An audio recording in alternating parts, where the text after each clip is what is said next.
Hi, everyone. We are going to give folks another couple of minutes to jump on with us. So I thank you for your patience.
All right, everyone. The time is 9:02, so we're going to go ahead and get started.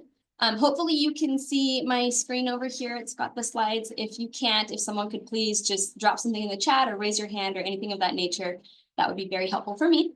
Otherwise, welcome. This is the signed text amendment stakeholder meeting. This is the first of 3 that we're going to be holding this week. Just so that everyone's aware, my name is Lauren Knox. I am a senior planner here with the City of Reno in Development Services.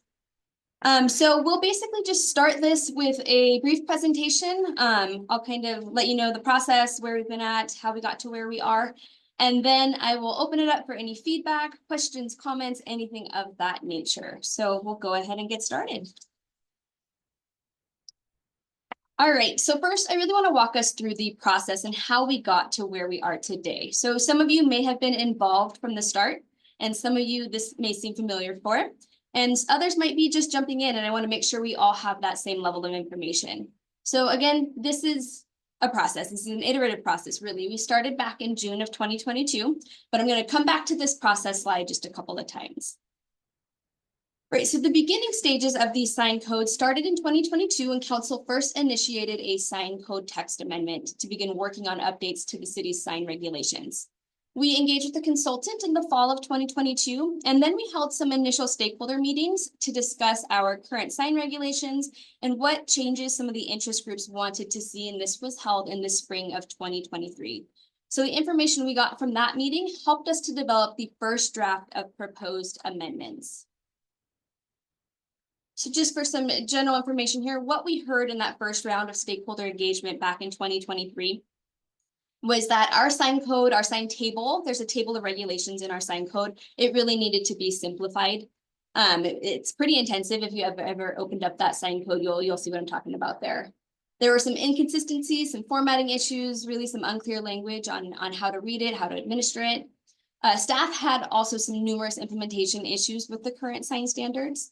And then we recognized that we also needed to address content neutrality in our sign code. It's very important that we look at signs not for their content. We can look at location, we can look at size, stuff like that, but not content. We wanted to be sure that that was clear. So I'm going to walk us through a little bit more of what was included in that first draft. So we had some definitions we needed to add to be clear about what they were. This was for really freestanding signs and associated signs. What is a freestanding sign, right? It's a pole sign, it's a monument sign. We wanted to be clear that those are both freestanding types of signs. We also included a definition for what a monument sign really is. Next, again, that's that content neutrality piece that I just touched on. We added some verbiage into code to make sure that we are clear about what that means and what we're looking at when we do look at signs. And then again, that table of sign regulations. So I know this is going to be hard to see on the screen, and you don't need to look at the specifics here, but basically, just so that everyone's familiar, we have a table and it regulates the different sign regulations by zoning district. And we talk about things like the height that you can have a sign.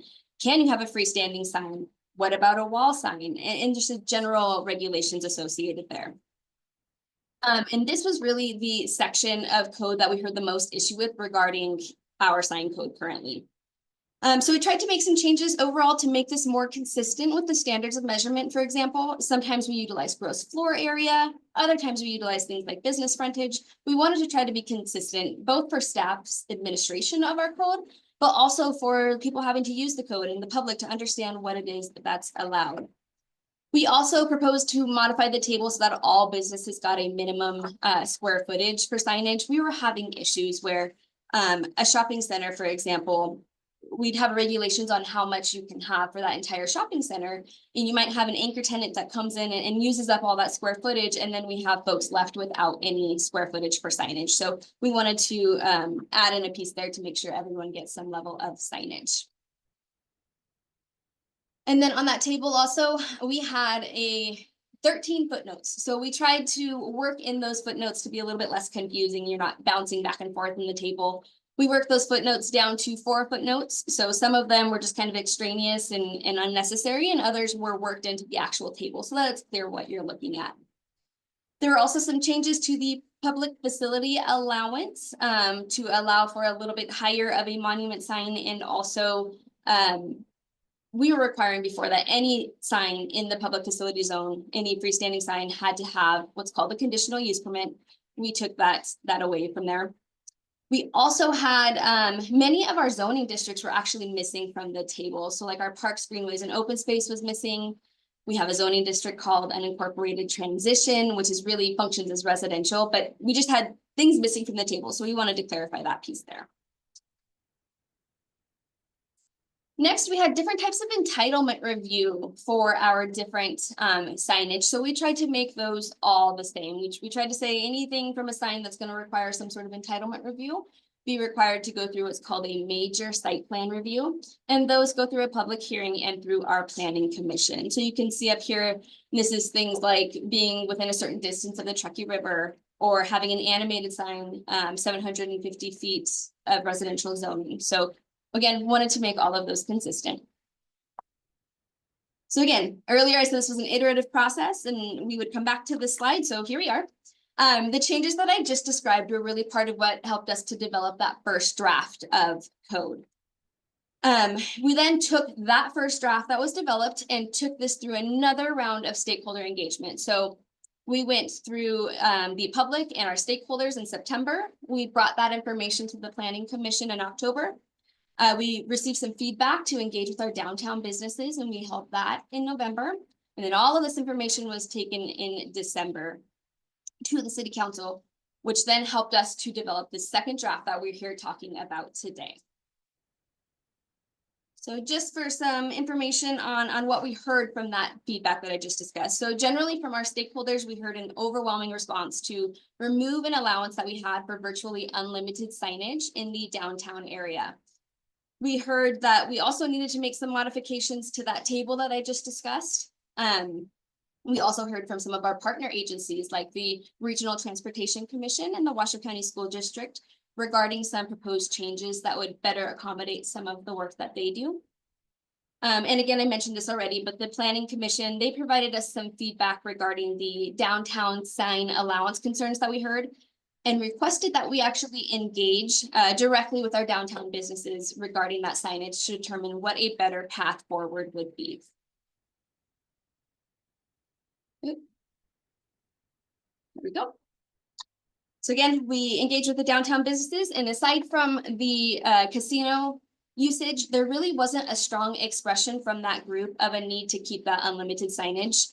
As part of that review, we also reviewed existing signage in that area. And again, this allowance for virtually unlimited signage has been in place since the early 2000s. So we took a look at what's existing there. Is this being utilized? And we didn't see that it seemed to be. So again, it's different from the casino side of things, but the downtown businesses, we really didn't feel that strong need to keep that in place.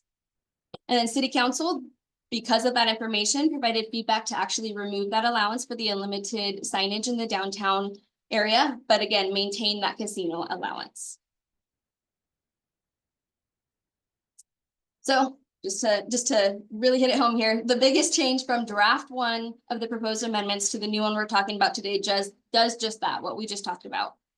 So for some background, code previously allowed for unlimited signage in what was called the gaming overlay district. So this is an area that's about 2,000 acres in size and was unintentionally allowed to have unlimited signage in that whole area when the code was updated in 2021. So when we brought this forward first, we were trying to align what used to happen back in from 2000 to 2021, what was previously in place for code, and anticipated allowing this unlimited signage for the entertainment district downtown and for the casinos. And that entertainment district is really 140 acres. So the discussion at that point was to reduce that 2,000 area allowance where it was allowed down to a 140 acre area. But again, we struck that from this second code, so that is no longer moving forward. That's not what we're here talking about today. So again, all of that feedback was used to draft the second proposed public version of our changes here. And again, so I'm just going to kind of walk us through what we now have in the second draft compared to what we had in that first draft. So we just talked about that first bullet point on the gaming overlay area. We also included an allowance for urban districts to double the sign area for freestanding signs on larger parcels. So this was really based on some of the stakeholder feedback that we received. A similar allowance already exists in code currently today, so this just kind of really carries that forward. And then earlier I mentioned we had some engagement with the Washoe County school districts where they requested the ability to have digital signage for schools. So this proposed amendment includes that allowance, but also has some specific requirements in there to mitigate the impact to neighboring properties. So this includes things like limiting the time that the sign can be on, the nits, which is really the measurement of light that comes off of that sign, and the sign size. We also added some additional specifics on regulations to make sure that, again, administration was clear, we're consistent with what we're trying to do with our sign code. And then we also amended the illumination standards for residential and our unincorporated transition zoning districts to allow for indirect illumination only. We had something that allowed for a certain type of internal illumination, but it was very confusing to determine what that really means and how we really administer that. We also included verbiage regarding the number of freestanding signs allowed for commercial centers. It's really memorializing a practice that already exists and attempts to minimize this visual clutter. So basically, when you have a big neighborhood shopping center, say you have 5 different parcels, what we're saying is for that entire shopping center, you can have a freestanding sign. But if you have separate parcels, sometimes it could be viewed as you get a separate freestanding sign for each of those parcels. And what we're saying is no, as a commercial center, this is looked at and developed as one center, so you can have the one sign allowance. And that's something that's already occurring, but we wanted to memorialize that process there. And then we also, I mentioned earlier, we talked with the Regional Transportation Commission and addressed some of the concerns that they expressed. So regarding public projects that might require business owners, for example, to move or to relocate their signage, we wanted to ensure that those businesses can still keep their existing signage. Okay, so just to kind of sum up everything that's in this second draft that you see today. Again, this is just really an overview of all of the things I just talked about. This is everything from all the stakeholder input we got, all of the staff changes we needed to make. So basically, we have, again, that remove the allowance for that unlimited signage in the gaming overlay district, and that's restricted now to just the casino uses. We updated our triggers for entitlement review to be more consistent. We added content neutrality. We modified and added some definitions as needed. We added some requirements for those districts that were left out of the table. We tried to, again, clean up that table, make it clear, make it consistent. We provided allowance for schools to have some digital signage with those different restrictions that I discussed earlier. And then some general clarifying language where it was necessary to be more consistent with what we were doing. I also want to note what is not changing. So a majority of the code is actually really left in its current form, but we did not touch a lot of the things that were previously pretty contentious. So this includes items like off-premise signage. We did not touch off-premise signage. We didn't discuss any changes to overall digital or animated signs or their brightness, and did not change anything in regards to gas station signage. So again, those were contentious items from the past. We did not touch them in this draft. So just quickly running back over the process again, we initiated a text amendment. We held stakeholder feedback to see what we needed to change. We used that information to develop our first draft. We had feedback on that draft, took it to the planning commission, took it to downtown businesses, took it to council, used all of that information to draft the second draft, which we're talking about today. So right now we're going through the public engagement on that second draft. We'll incorporate any necessary changes. And then we anticipate bringing this forward before the planning commission to start the adoption process, ideally in March. That would push it to the council in April or May timeframe. And we anticipate having a final ordinance here in May of 2025. So again, generally kind of what those steps look like. So I will open it up at this point for any feedback, any questions, comments, concerns. There's a variety of ways to do that. So you can raise your digital hand here and I'll call on you and unmute you from my end. Additionally, if you prefer to just send emailed comments or get a hold of me, my contact information is here. So whatever works best for you. So we'll go ahead and open that up. It looks like I have Lori. You should be unmuted on my end. Good morning, Lauren. Thanks for holding these stakeholder meetings. I also want to thank staff and everybody else involved for removing the unlimited signage for the downtown entertainment district non-casino businesses. That was a real sticking point for us, and we're really gratified to see that that's been taken out, and everybody except for casinos are pretty much on the same playing field, level playing field with the signage. So that was a really important thing to us, and we're very happy that that has changed and going forward. And we hope that the city council adopts it that way as well. Today, I just wanted to talk a little bit about the digital, and I have some questions about the digital signs for school districts.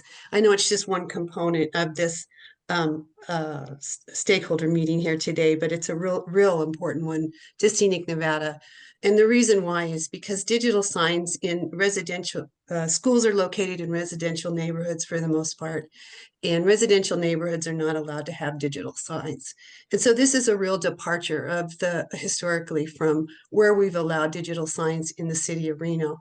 And our concern is that it's such a big departure that I think that we're not opposed to digital signs, first of all, for the school districts if they're regulated in a certain way. And we don't think that the regulations so far that you have will be enough to mitigate some of the concerns we have for digital signs in residential neighborhoods. In other words, that the signs will be able to stay on till 10 p.m. at night. And that's a lot for someone that's never had a digital sign in their neighborhood to look down their street and see a digital sign on. And it gets to flip every 8 seconds. So a flipping sign till 10 p.m. at night is a lot for a residential neighborhood. And I really think that, if we had stronger regulations, that it wouldn't have such a negative impact. And that's what we're hoping for. The school district wants to get away from manually changing those message boards that are in front of their schools every day. And we don't blame them. And we think it's a good idea to use the technology, but they can put like 4 or 5 messages on one screen by just putting text on there, the pancake breakfast on the weekend, sign up for kindergarten, just different lines of text with all these messages on there, instead of flipping to each message, which is one of the things that is such an irritant. And that's one issue, is the flipping. The other issue is they're on too late at night. Obviously, there's no school children there at 10 o'clock at night. There's no parents there at 10 o'clock at night unless there's an event. So why not have the sign turn off at 6 p.m.? Everybody's gone by then, usually at school, unless there's an event. And then the event, you could turn the sign off after 30 minutes after the event ends. And what about weekends on Saturday or Sunday? What about holidays? What about school breaks? Are the signs going to be on till 10 p.m. at night, flipping every 8 seconds when there's no community to look at the signs, except for the occasional person that drives by? And of course, the neighbors that have to look at it and for all that time. So that's a pretty big issue for us. I guess that's where I want to start. And I would like to know, this is my question, what is the school district's and what is the city's object here? Um, these are not, this is a school, it's not a commercial business trying to attract a driver to come into the school. What is the purpose of having, 8-second flip times and being up, being on till 10 o'clock at night? So if someone could justify that for us, that would be really important for us. Sure. So So it's something we can certainly talk with the school district about in terms of your concerns. And Lori, I know you sent an email, so I'll go through those specific bullet points with the school district as well, to see kind of what that conversation could definitely look like. I appreciate your input and your insight on this piece. The 10 p.m. piece was chosen to just have, again, some consistency in our code. So we have certain hours of operation for businesses, and I know this is different, right? But we have certain hours of operation, and a 10 p.m. shutdown time is more typical. So that is where that number came from. But certainly we can talk to the school district about if they are interested in reducing that time frame. I know folks driving by the schools, sometimes it's very helpful to see like, oh, picture days tomorrow. I completely forgot. I've certainly used in a different jurisdiction, I've certainly used those as I'm driving home, right? So there's a fine line also between when are you going to be able to express to folks kind of some of the information you're trying to express, and when is it maybe too late into the night and it's not doing what it needs to be doing at that point. So certainly can talk to the school district there. In terms of the 8-second flip times, the city of Sparks, I believe, has regulations that allow for that level of signage and that 8-second flip time. So we were trying to be consistent. A big thing for the school districts is to have consistency among us jurisdictions. It's really hard for them to relay to multiple different principals, kind of what the different requirements would be for the different schools if they're in a different jurisdiction. And so trying to create consistency there, but certainly I hear you. We can talk about it a little bit further with the school district and see if we can strike a little bit better of a balance. Thanks. I appreciate that. Whoops, am I on? Yeah, you are. Oh, sorry. Okay. Yeah, I appreciate that. How can we participate in this part of the discussion? I mean, if you take it to the school district, they say no, and then you say no, and then we go to the planning commission. I just wondered, is there anything else we can do about this? Sure. I will again circle back once we kind of hear through these meetings this week. I can circle back with the school district, and maybe it's a meeting, Lori, where we all kind of get together and see if there isn't a little bit more we can do before we go before the planning commission. And either way, when this does go to planning commission, the feedback that you're including and that you're providing now will certainly be part of that conversation. We'll be sure to point out, okay, this is what staff is suggesting. However, we also heard this, which allows those decision makers to maybe make those different choices. So certainly there will be multiple ways to express that information and hopefully to an agreement before we get to planning commission. Does Sparks have the signs on at 10 p.m. at night as well? I don't know that they have the 10 p.m. Time frame. I don't believe that they do. All right. Does the city see this as a way? What I'm concerned about too is neighborhood commercial businesses. Right now, am I correct on that? They're not allowed to have digital signs. I believe so. Yes, that's correct. So what I'm worried about is, well, the schools have them and they're on till 10 o'clock at night and they flip every 8 seconds. Why can't we have them? Sure. Is that going to be a concern? I mean, it's a concern for Scenic Nevada. Okay, so you're concerned about kind of that creep from other businesses wanting that same kind of regulation. That's right. Yeah. I hear you. Okay. Thank you very much. Sure.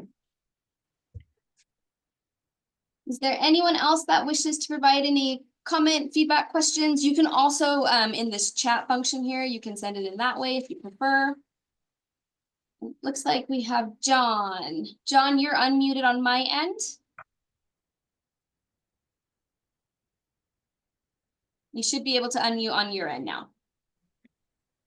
Hi, this is John Hara. I'm with Scenic Nevada as well and have worked with Lori for years. Um, I wanted to reiterate what Lori said, which is I really wanted to thank you guys for all of the stakeholder meetings and the fact that you went to so much trouble to get so much feedback from everybody in the community. And that applies especially to the unlimited signage in downtown Reno. I think your changes are going to be appreciated by a lot of the community. So thanks for that hard work. The other thing too is one of the things that I wanted to bring up about the digital signage in the residential areas, which is schools, which is where they're located, is the safety aspect. And, you know, there's all kinds of research that has been compiled and done on digital signage, billboards, digital billboards, and commercial electronic variable message signs, as they're called, or CEVMS. Anyway, one of those that came out fairly recently was a compendium of a decade's worth of research studies on distraction from digital billboards and electronic variable message signs.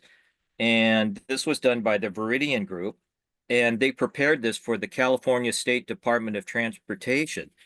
And one of the things that this summary points out, and I think it's really important to keep in mind, is that these signs are designed to capture the attention of drivers. And what's really important, not only from the standpoint of the drivers getting the message, which is very helpful in some cases, but is also the safety, especially around schools, of the students who are walking around and the parents who are walking around. So, I mean, like, this is a highly sensitive area where safety should be the utmost concern. And one of the things is, I'll just read it here out of this summary.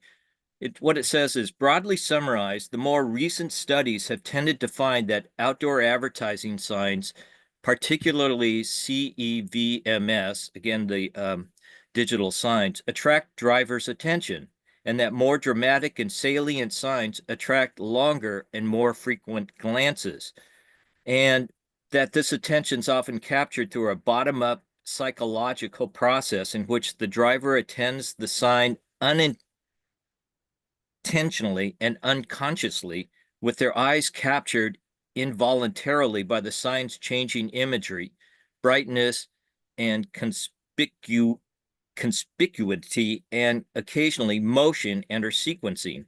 So this whole thing about animation seems to fly in the face of what makes sense. And what makes sense is that through the years, over decades, static signs have become a common accepted norm or standard inside of residential communities. And what I would emphasize here is that I think that we have an opportunity to use the technology appropriately. So digital signage can be brighter than car headlights on bright. It can flash just like and move video just like digital televisions, but none of that's good for drivers. And so then the final statement, kind of in summary here, is that another quote later on in this report is that while employing a broad array of approaches and methodologies, the common theme among the studies cited clearly indicates that the more that CEVMS succeed in attracting the attention of motorists that render them a worthwhile investment for owners and advertisers, in this case, the Washoe County School District, the more they represent a threat to safety along our busiest streets and freeways where these signs tend to be located, which that study is addressing that. Now you're bringing these signs into residential areas in front of schools. So, I mean, there's a data-driven fact that these signs distract drivers, and now you're going to stick them in front of schools. I would advocate that you try to make these signs as benign as possible in a standard that's already been accepted for years, and that's a static sign. So I guess the word I'm trying to seek or trying to use here is emulation. Digital signs should emulate static signs. So the fast flip times, the flashing, the animation is limited, just for the safety of the zone that you're trying to protect there, which is school and kids. And I just want to add that point to the fact that you're also trying to, have quality of life and livability inside of a residential neighborhood, which isn't usually defined by commercialization of the public space. And that's kind of my comment. Sure, thanks, John. I definitely hear you on the safety aspect for sure. That is the utmost importance. I do want to just kind of note one piece here. I know there's concerns over that 8-second flip time, but there is verbiage in there addressing the video displays, flashing, blinking, and not allowing that kind of thing. But I hear you, and it sounds like the 8-second flip time is also kind of a major concern in terms of the information that you just brought forward and how that might cause safety concerns. So I hear you there. Thanks, Lauren. Sure. All right, Leah, it looks like you are next. I'm going to unmute you on my end. And you should be able to unmute on your end.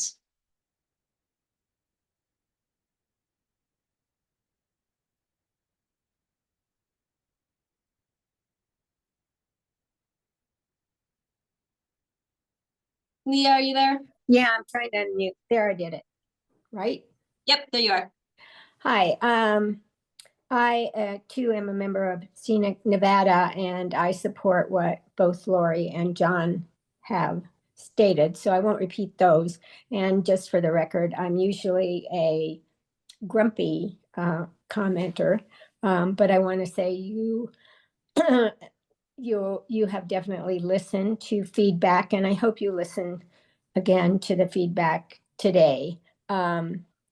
I have nothing, I have just one little point that I would like to throw in, and that has to do with the brightness, the digital flipping, the animation, which for many people triggers adverse health effects. So it could trigger a migraine, it could trigger epilepsy.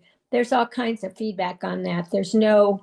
I have no firm studies in front of me at this time, but I do hope that you consider that, especially in a residential area where you may have people walking more closely to those signs than in another area.